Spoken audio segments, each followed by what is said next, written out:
ground of Sernpidal rumbled and rolled, and a great wave of splintering rock reared up at them, toppling a building into the street. Anakin banked the land speeder and throttled up, weaving in and out of falling and bouncing chunks of stone, sweeping past people screaming in terror and pain. Outside the city, the quakes were even more violent.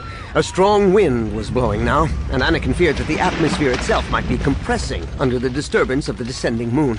He slowed the land speeder and closed his eyes, feeling the sensations about him, and there before him, he clearly sensed the tractor beam. They came to a wide and empty field, a bowl within the low mountain range. Anakin immediately spotted the crater in the middle of that field, and didn't have to fall back into the Force to know that this was the source. The crater was not large, barely a couple dozen meters across, nor was it deep, perhaps 10 meters. And there, in the bottom, sat something that resembled a huge, pulsating, dark red heart, with deep blue spikes all about it. "That thing's bringing down Dorito," the old man asked incredulously. A familiar roar turned Anakin's eyes skyward, and he saw the Millennium Falcon. It landed fast, and Han ran down to his son. Many other people, refugees, poked their heads out to see what might be going on. "We've got to get back," Han cried. "Chewie's organizing the retreat from the planet, but we've barely got enough ships." "The creature's down there," Anakin replied, pointing to the crater. "It's a living thing." Han shook his head. "Doesn't matter anymore," he replied with a wry twist of his lips. And Anakin understood. For Sernpidal, it was too late. Even if they somehow managed to kill this creature or stop its tractor beam, Dorito's orbit was lost, and the moon would come crashing down. "Every second means someone else dies," Han remarked, and Anakin sprinted for the ramp. The old man, though, didn't follow. Instead, he walked back up to the crater rim.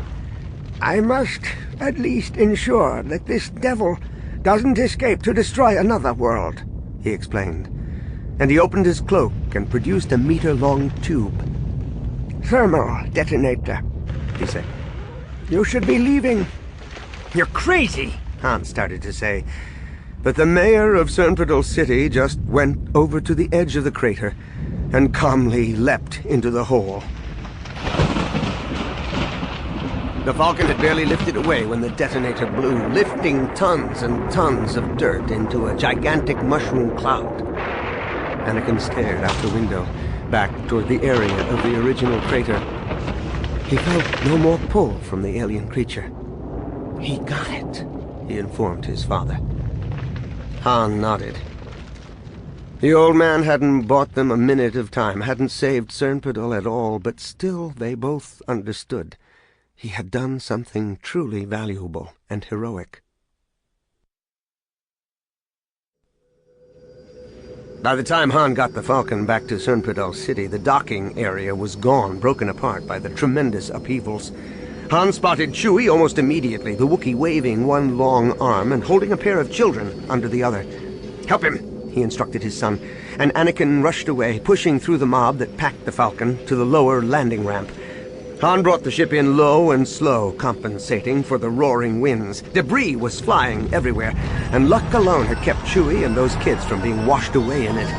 He edged the Falcon down to within a few meters of the ground and moved over to Chewbacca's position. "The kids are in!" Anakin called over the intercom.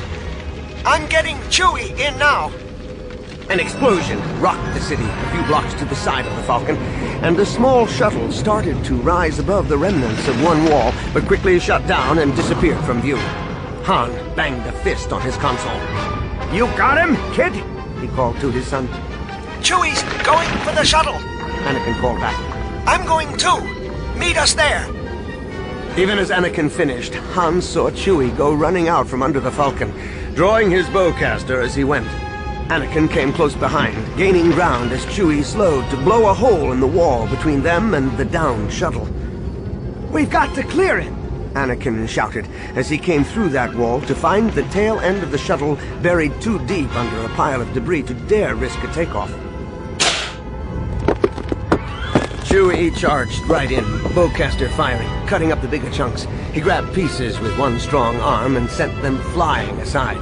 Soon enough, Chewie fell back, hailing the woman inside with great and urgent howls. "Take her out!" Anakin cried to the woman, translating the Wookiee's words. He and Chewie fell back as the shuttle blasted away. The lower landing ramp of the Millennium Falcon was down, with Han perched on it, extending his hand to his son and his partner. "Come on!" he cried. "It's ending fast!"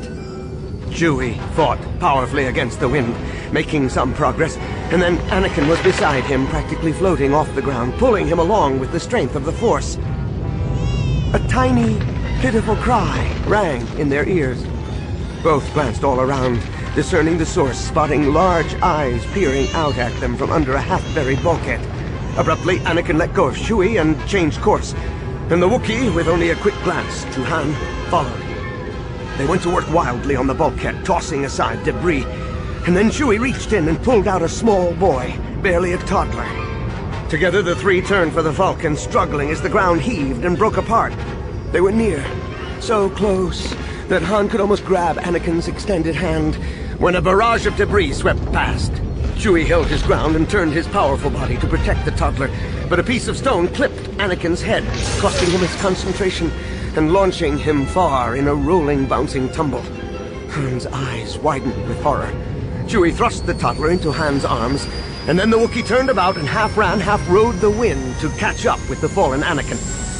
Han handed off the toddler and rushed back for the cockpit, knowing the two could never get back to the ship against this mounting storm.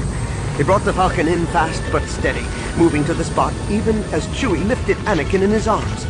Han locked her in place and rushed back to the landing ramp, but the Falcon couldn't hold position now, and she drifted up and to the side, her engines roaring in protest. "Chewie!" he cried, hanging right off the ramp now. Several others crowded about him, holding him in place by the legs. He reached desperately for the Wookiee, but the Falcon was up too high. Chewbacca gave his friend a resigned, contented look, then threw Anakin up into Han's waiting arms. The ground rolled and bucked, and suddenly Chewie was far, far away. Han cradled Anakin to the floor just inside, and the boy was conscious again, struggling to his feet as his father rushed back to the cockpit. Anakin came up beside him, falling into Chewie's chair. "Where is he?" Han cried. Anakin took a deep, steadying breath. He knew Chewie so well. Surely he could find his friend with the Force. "To the left!" he cried. "Take it!" Han told him, and he ran back to the landing ramp. "Get me to him!" Anakin worked furiously over the controls, the ship vibrating so violently that he thought it might just shake apart. "Oh no," he breathed, for there stood Chewie, his back to the Falcon, and in front of the Wookiee, a fiery torpedo was streaking down. Chewie turned about and took one step toward Han and the Falcon, and then a burst of tremendous hot wind blasted through, tossing him to the ground, toppling buildings.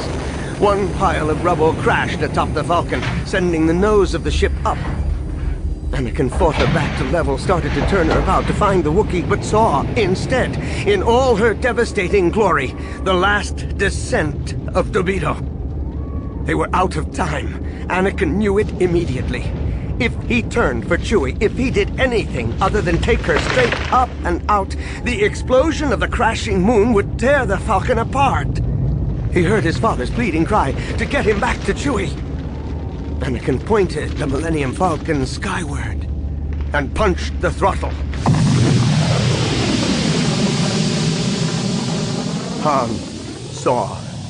A battered and bloody Chewie regained his footing, stood up high on one pile of rubble, and faced the descending moon with arms upraised and a defiant roar. The scene receded quickly, but Han kept his eyes locked on the spot, burning that image of the very last moments of his friend's life indelibly into his consciousness. And then he saw the beginning of the final cataclysm as Dobito plowed into the city. The landing ramp rose suddenly, locking into place. Han knew it to be the doings of his son. And then the Falcon went spinning away as the shockwave hit her. Han didn't even consider the danger to him and the others, not even to his son at that critical moment. He just thought of Chewie, of that last tragic image, the Wookiee shaking his fist at the great, unbeatable enemy. A fitting last pose of defiance, but one that did nothing to mend the tear ripping through Han's heart.